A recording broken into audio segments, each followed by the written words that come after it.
There are two teams hoping to etch their names onto that beautiful trophy, to etch their names in history.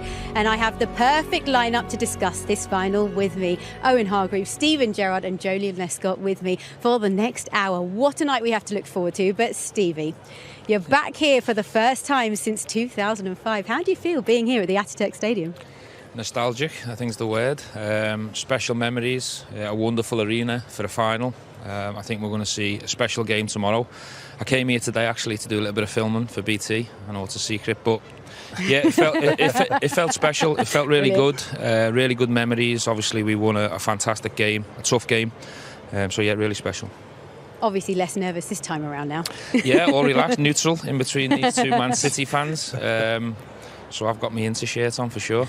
Brilliant, love to hear that. For you, Jolyon, look, this is the one that Manchester City want the most. There is a sense of calmness around the camp. Yeah. Have you spoken to any of the players? How are they feeling? Yeah, that's the word I would use to describe the camp, the club.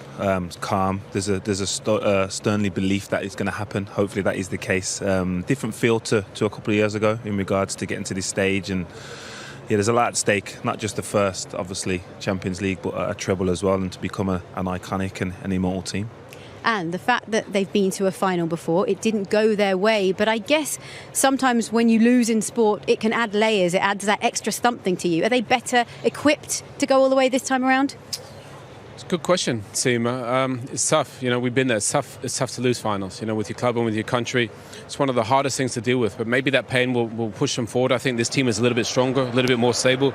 This was a little bit this old Manchester City. As good as they were going forward, there were little gaps in the back. Obviously, Zinchenko in this moment there. And Kai Havertz gets the big goal. But obviously this Man City team are completely different. They don't really have any weaknesses anymore. Instead of the fullbacks, they got four centre-backs. Obviously with Haaland at the top of the pitch. But that moment will hurt. Maybe it pushes them on. But I just feel like this Pep team is different from that team. Yeah, it certainly is. And I mean, shortly actually, they are going to be training behind us and they're going to be gearing up for this big final.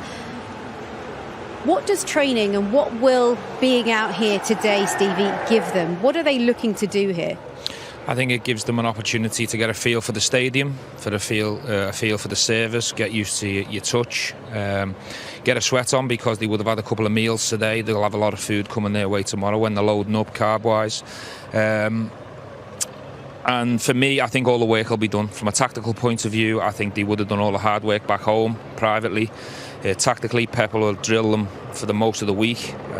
They're on the back of a really strong performance at Wembley. They know what a final feels like. These players are very experienced now, and I agree with Jolyon. You know, they look calm, they look in the zone, they look focused. I think it'll be a different outcome this time round. But I guess now they're here, now they're in the city, they've arrived, they'll just want to get things going, won't they? Oh, 100%. But like Stevie said, I think that the FA Cup final has helped the preparation with such a big game and what was at stake in Wembley. I think it just helps level the calmness going into this game. Listen, that they've prepared technically they're ready for this game, and now it's just a case of just tuning in emotionally. Any conversation you have with a football fan about this final, any conversation on social media, Owen, everybody thinks that this is Man City's year, that they're going to win tomorrow night. Most people think that anyway. But does that add just that extra layer of pressure on them, and also considering they're going for the treble as well? Well, the pressure's off for Inter. They probably, didn't even really believe they could be here. You know, they were in an incredibly difficult group with Barcelona and Bayern Munich. So to get out of that, but these, this Inter team, they're cup kings. I think they won the last 7 cup finals. Yeah. They're very good in these moments. They're the underdogs. But I think they're confident being underdogs. This City team are big favourites, no question. If they play their best, like Stevie said, like they did against Man United, they'll win the game comfortably. But this Inter team are stubborn. They've got a good goalkeeper, good defence, good midfield players, and there's some great players at the top of the pitch. And Stevie, look, we're stood here. Obviously, the stadium is empty right now. It's just under 75,000 in terms of capacity. It feels a lot smaller, but what does it actually feel like to play here in a final? What was it like? I think it's a great place to play. It's not really intimidating, if you like. The seats, even behind the goal and at the sides, are a good distance away from the pitch. The pitch is in fantastic condition.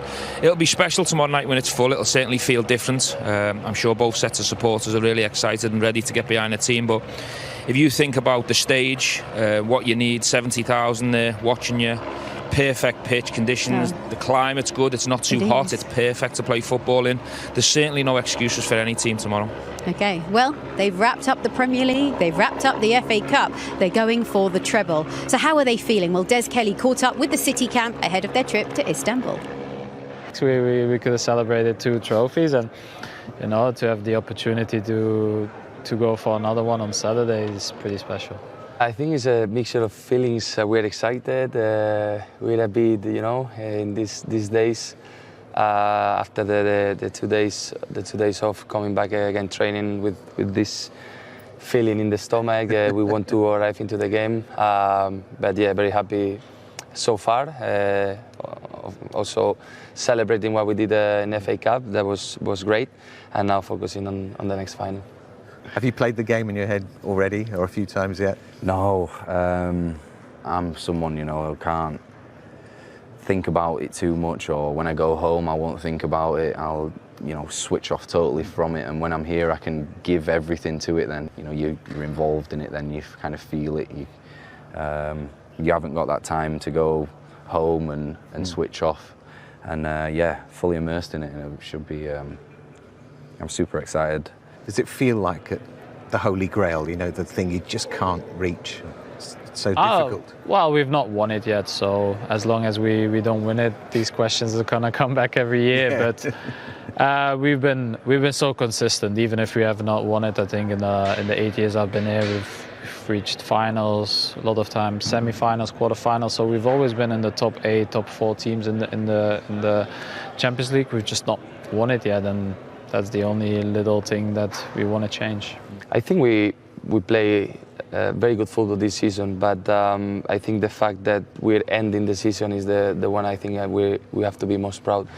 But I said before, we need to do this step, the final. We need to prove ourselves that we can win the Champions League. And I said it before, I think we will move the club into a big, huge club if we're able to win.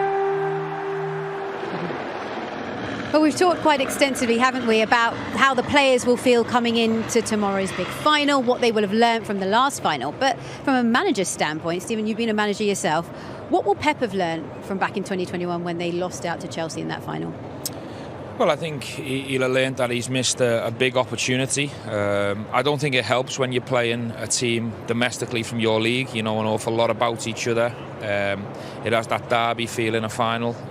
It was always going to be a difficult final against Chelsea for both sets of players, and they come out on the wrong side of a really tight encounter.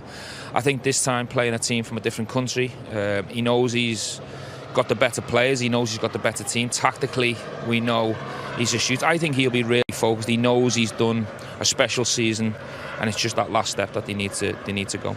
Yeah, it's that word again, calm. There's more of a calmness around Pep as well, if you can even associate that with him. Because normally he's quite highly strung, isn't he? Yeah, definitely. And obviously you have to be, to a certain extent, to have the level of success and continue that success that he's had and his team's had. And going into this game, I think he's learned a lot about himself. That he's talked a lot this season about wanting defensive-minded players in the defence when they're out of possession and tweaking things. I think over years we've seen the system override any individual, but I think this year now we're looking at him picking players that are unique in regards to John Stones stepping in and obviously playing with 4 centre-backs is a unique change for him. I don't think anyone would have predicted that over the last 3 seasons that Pep Guardiola would be playing with 4 centre-halves in any team. And actually the players are just coming out onto the pitch now. We've just seen shots of Pep Guardiola there as well. And there he is right now, ahead of the big final. He's been talked about overthinking the last time, but that's not going to happen this time around, is it? No, there'll be no tweaks, no changes. He's got his team, and what a team it is. We saw the pictures there before. De Bruyne, John Stones, Bernardo Silva. Team of stars. Erling Haaland. They've got virtually every piece of the puzzle that they need, but defensively now they're different. They're more solid. So, remarkable group of players that Pep and his staff have put together, and they just want to finish the job. They're the best team in the world to watch by a country mile.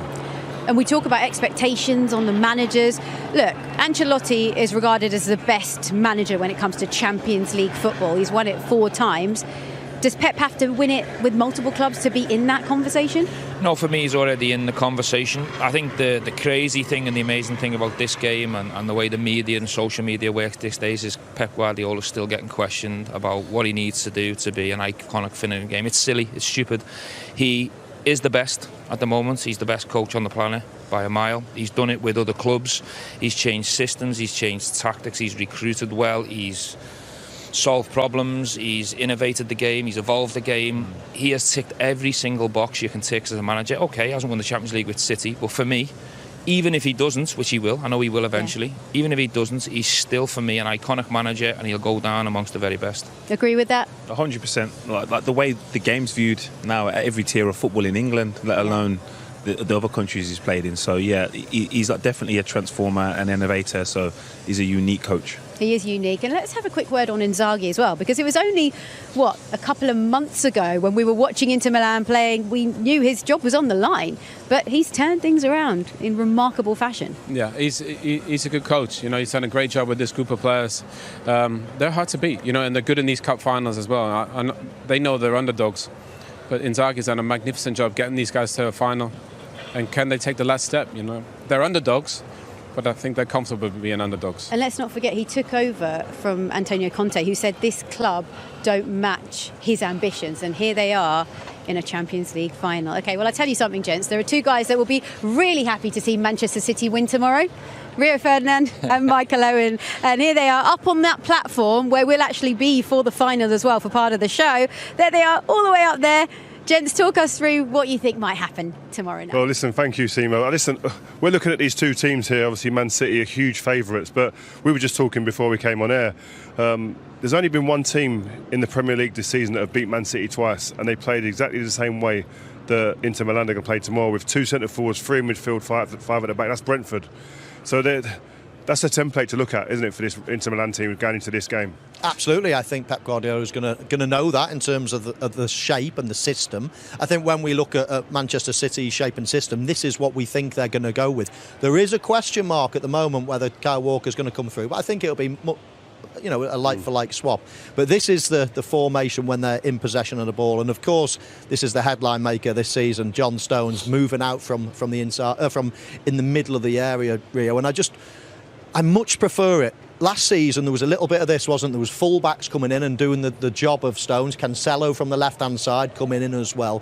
But I just think that if there's a transition, if you lose the ball when a full-back is in that position, then all of a sudden you can be exploited. Yeah. Whereas I think when John Stones goes in there...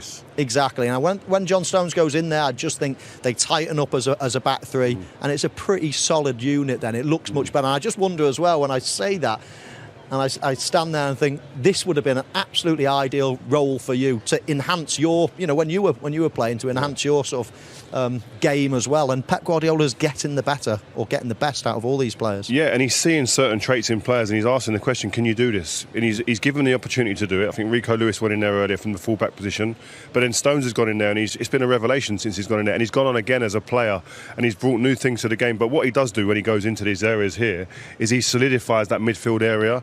He's obviously got a defensive mind before anything when they've got the ball, and he can then slip back into a back four, and they look more like this when they have the ball, when they don't have the ball. So when they don't have the ball, this is more like what they look like as a team, and you think, you know what, that's hard to break down. But like you say, as soon as they get the ball and there's a transition, they switch back into that. Stones in the midfield.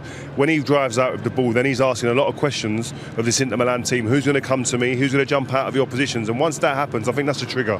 When someone jumps out of their positions in these areas, once Stones comes into the midfield of the pitch, he wants one of these to jump. When they do, that's when the space comes in behind them.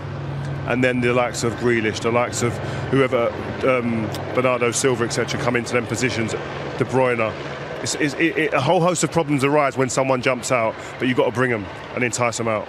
I just wonder, when I've watched Pep Guardiola teams for a long time now, midfield is a key area. He likes to outnumber teams. The Spain teams that we used to play, they always used to have so many players. And of course, this is another situation. And I just wonder, when Inter Milan take the field tomorrow, this area is going to be a very important area of the pitch, and how they prevent those penetrating passes into the likes of De Bruyne and Haaland. Yeah, these three guys here, I'll just go over them there. They're three guys who are very good with the ball, and they're comfortable taking the ball, and I think once they get possession of the ball, they're good with it, and they're experienced players. But their positions off of the front two forwards is vital, and we're going to show you a couple of pictures here now. Those front two are key, but the ones behind them backing up and creating a box in the midfield area is huge. The front two work tirelessly, and there's a method to the madness. It's not just willingly. The cuts out passing lines, Zeko there, it's cute little movements that are 1 or 2 yards, but then when they do that, that's behind. Man City, as you said, Michael, want to come through the middle of the pitch, create overloads in numbers, but they go man for man at times. They smother the midfield area and would rather you always go outside or wide or over the press, and they're very good at this.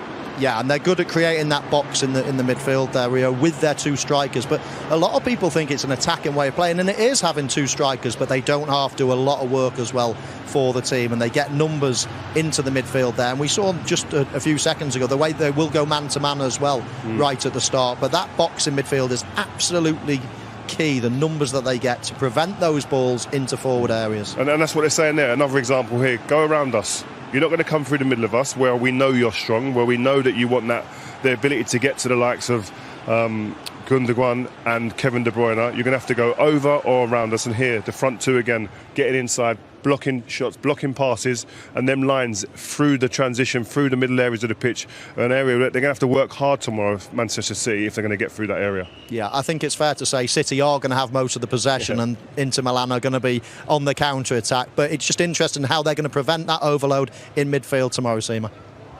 Thank you very much, gents. Interesting stuff. And yes, it looks like that midfield will be key in determining who comes out on top tomorrow night. OK, it's time for a quick break, after which we'll continue our build-up to the huge final here in Istanbul tomorrow night. And don't forget, that's only one part of a few days of live sport.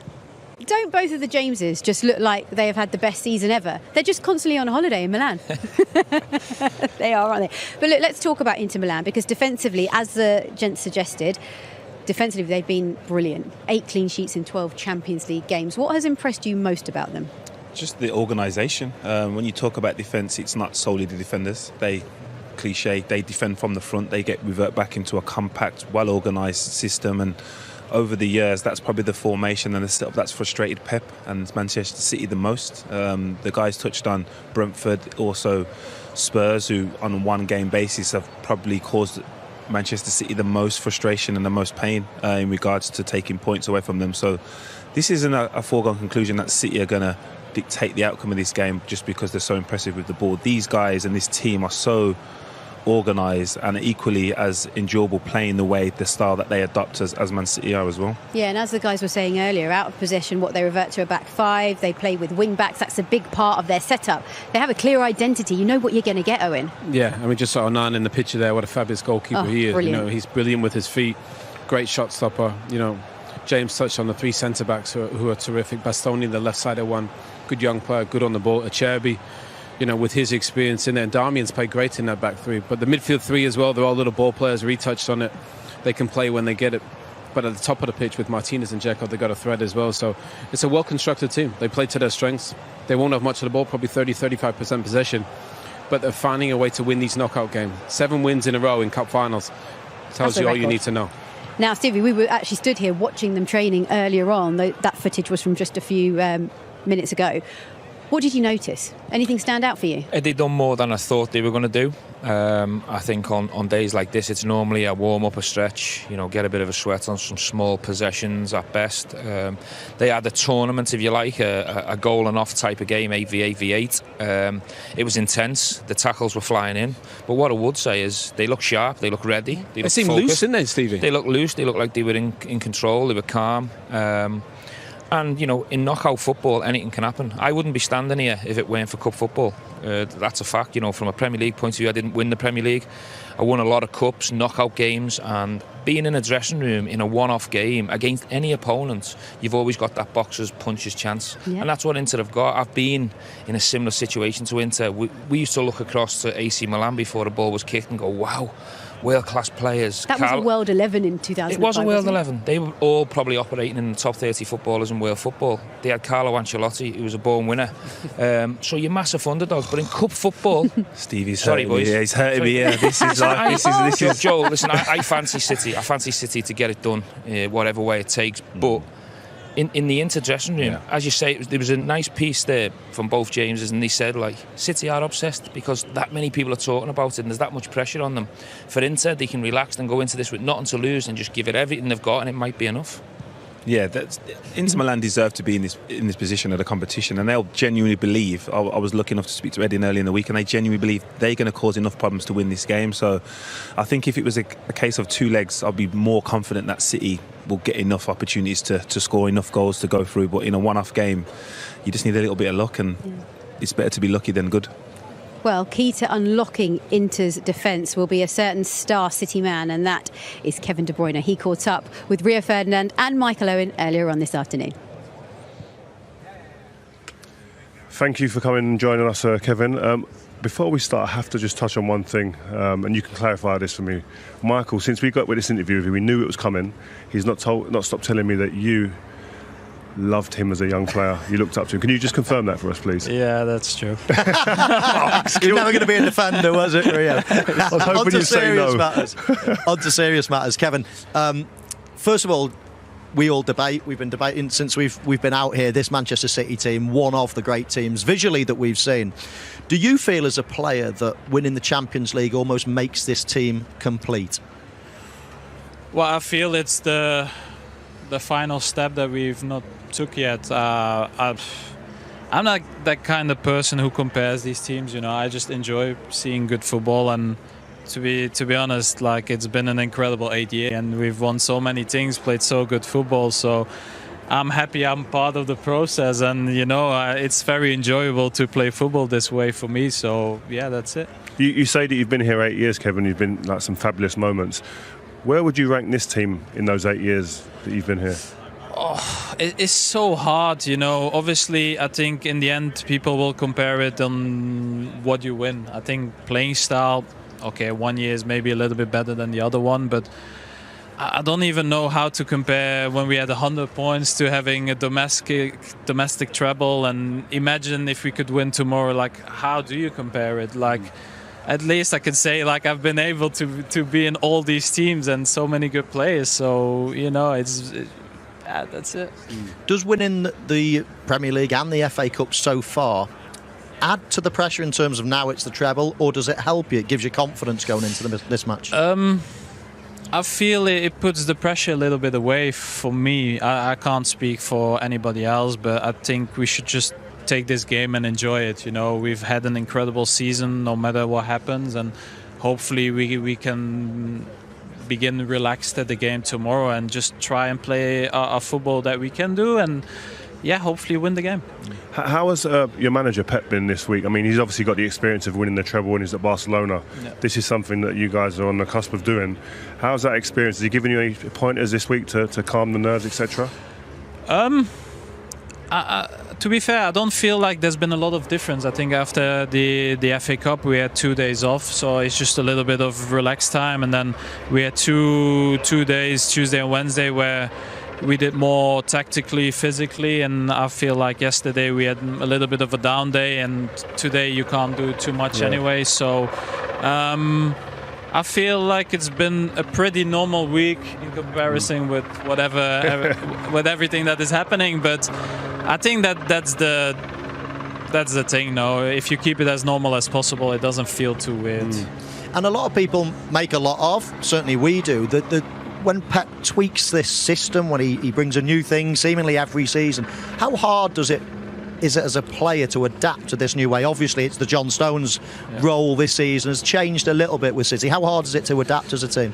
Sometimes it's not easy, and sometimes it goes like this. And I would say this year it took a little bit of time. I think he was also looking for maybe the personnel who could play, and I think it started basically more after New Year, where he did it. I think he started it with Rico playing these games against Liverpool and Leeds and Everton, and he did really well. And then obviously John came in and it was unbelievable. So he made that position his own, I would say. Your relationship with Erling Haaland since he's been here, 52 goals in 52 games. You've contributed massively to that. How has that relationship been with you? And was that easy, that connection? It just happened like that because of the quality between you? Well, from my side, it felt easy. You know, I think he's so hungry for goals. He's so willing to make runs. And for me, if I have a striker that runs and who's ready to score a goal, you know, I get options. And the more options I have, the more I'm gonna try and find these guys. But yeah, it's been incredible. He came into the league and just took it by storm, scored so many goals and helped us to where we are now. Brilliant. Well, Kevin, thank you very much for your time. Good luck tomorrow. This is where legends are made, and I'm sure you've got a right chance of being one of those. Well done. Good luck. Thank you. All the best. Thank you very much. Well, I really sense from that conversation with Kevin De Bruyne that they're really trying to normalise things ahead of this big final, which is, I guess, what you'd normally do. But there is nothing normal about that man there that you can see in shot. The players are actually training behind us as we speak. The conversation about the best midfielders in the world, where does he sit for you, Stevie? Right up there, if not the best. I know there's a debate and a conversation, and I'm sure fans around the world would back their own men if they're lucky enough to have a world-class midfielder. But I watch him, I love watching him play. I think Pep's built this team around him. He's complemented really well with having Rodri there, so he can just be an attacker. He can get in the box. Every time he turns, he's got great options with Haaland running on the shoulder. He makes special things happen. He's got incredible vision. He's a good mover. Every attribute you need as an attacking midfielder, he ticks all the boxes. So for me, he's either the best or he's in the shout to be one of two. Does he have to win the Champions League to be considered a great? No, he's already a great. I think, you know, he's a player's player. All players that have played know that he's the best right now. Whether it's him or Luka Modric, depends on what you prefer. But he's just he's one of those players. He's always in space. The great players always find space. And obviously with John Stones coming into midfield, it allows him to find a little pocket of space where he can find that killer pass, which is the best. I think there's different types, Owen, isn't he? Yeah. You know, yourself, you were more of a six. You were, out of possession. You'd win possession back. You'd break it up. You were great at using the ball. Modric is different. He's a connector. Yeah. You know, he's a connector. He connects different places. He can run the speed, the tempo of a game. If you're talking about an out-and-out attacking midfielder who gets judged on assists and goals and changing games at important moments, Kevin De Bruyne is number one. There you saw just there Pep Guardiola looking in on his players. We've got to talk about Erling Haaland as well, because he was actually brought in, wasn't he, to help City get over the line in this competition. We heard Rio with the stat earlier on, 52 in 52 appearances. It's just staggering. Yeah, it's remarkable. Obviously, the question is going to be, can he maintain that level over his career? Never mind his time at City. Who says no? Who's going to argue with that? Because he's not scoring a number of goals that you go in.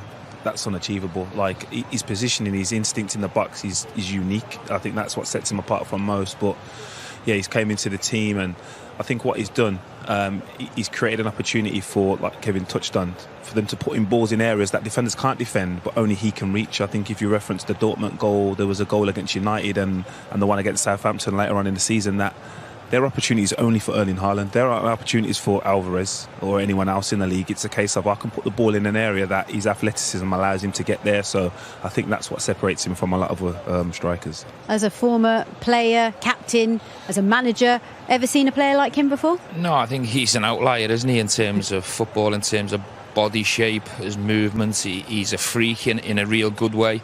As a midfielder, he would be a dream, because as a midfielder who likes to play with number 9s that run on the shoulder, the likes of Michael Owen, Fernando Torres, who I played with. For Kevin De Bruyne, he would have been absolutely delighted when he walked in the door, because Kevin De Bruyne knows my assist ratio is going to go up.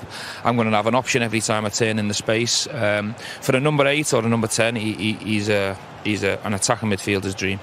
Actually, although the conversation has largely been about Haaland because he's been a revelation, you looked at all those players that we just saw in shot, all of them behind us. You can't really fault any of them, can you? No, I mean, fabulous players, brilliant coaches, as Stevie mentioned, great mentality, great camaraderie. Just feels like the perfect phase for this group. They're ready for this. I don't think you've ever been able to question any individual, but I think at this moment in time they're all playing at their best. Yeah. I think they're all in at the level where they believe they're going to go on to win, and that's what allows you to have an opportunity to win a treble. I think if there was 2 or 3 players playing at their best, which we've seen in previous seasons, you may have 7 or 8 of them, and also the defensive side of it is so unique. So that's what puts you in positions like this. They all complement each other so well as well. He's got the right pieces in the right places, and I think the best sign of it all is Phil Foden can't get in the starting 11, because for me, he's going to be the best player in the country. For me, he's a phenomenal little footballer with incredible talent, ability, balance. if he can't get in the 11, it shows how strong this City team are, because for me, he walks into any other team, probably in European football. He's going to be the best footballer in the country. What does he need to do to get there? Time, experience, more games, more education off Pep. Watching Kevin De Bruyne, Bernardo Silva, Mahrez, all these players that have been there and already done it. He's in a fantastic position to keep learning off them all. But I'm thinking of any team in Europe now that Phil Foden wouldn't walk into the 11. Yeah, I think he would have stayed in the team if he was stayed fit. I think his injury came at a bad time. If you look at his stats, which is what everyone looks at and compares people, this is probably his second best goal scoring season. I think he's on 15 goals. I think his best is 16. So in regards to his output, he's still contributing, but I think his injury came at a time where just coincided with Jack then playing well, and all of a sudden. Do you think this is the difference now, Jolie? And you watch City obviously a lot more than myself. Is this the difference now that the squad, player for player, the ones that are coming in when he's resting players, when he's changing the team, there's no weakness. There's no drop off. No, there's no way. And I think they've felt that for a period of time, but now you can see. I think even when Alvarez comes in and Haaland doesn't play, Mahrez. Yeah, what a player he is. I mean, he starts pretty much for everyone, doesn't he? There's no weakness in this team. I mean, who plays a reserve goalie in an FA Cup final? I mean, where else does that happen? I think that shows that he played great, didn't he? Yeah. And he played great, and he's fantastic because, I mean, obviously Ederson's better, but the confidence and belief he's got in these players now, he's built this squad. It's a Pep team, it's a Pep squad,